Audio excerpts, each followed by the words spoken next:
Corrupt Nawaz Sharif की ताहयात नाअहली के बाद इलेक्शन कमीशन के गैर रजिस्टर्ड नून लीग का खाली नशिस्त पर बेगम कुलसूम नवाज को मैदान में उतारने का फैसला।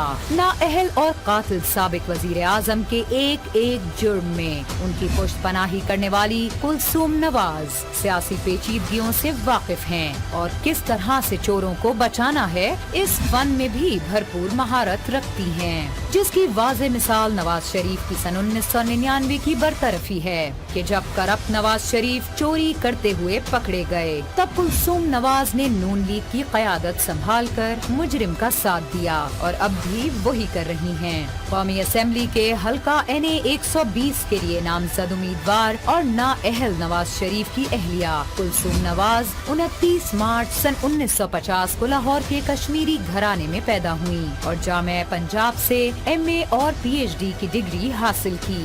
साबिक खातून अव्वल बेगम कुलसूम नवाज का दामन भी करप्शन से दागदार है। अब गौरतलब मुद्दा तो ये है कि नून लीग ने कुलसूम नवाज को ही सियासी अखाड़े में क्यों उतारा। क्या नवाज शरीफ अपनी अहलिया की आड़ में दोबारा वजीर आजम हाउस का ख्वाब तो नहीं देख रहे? इलेक्शन कमीशन के मुताबिक हल्का NA 120 लाहौर पर ज़िमनी इंतखाब का मार्का तो 17 सितंबर को होगा। अब ये तो वक्त ही बताएगा कि नवाज खानदान की एक और करप्ट खातून अवामी वोट हासिल करने में कामयाब होंगी या नहीं।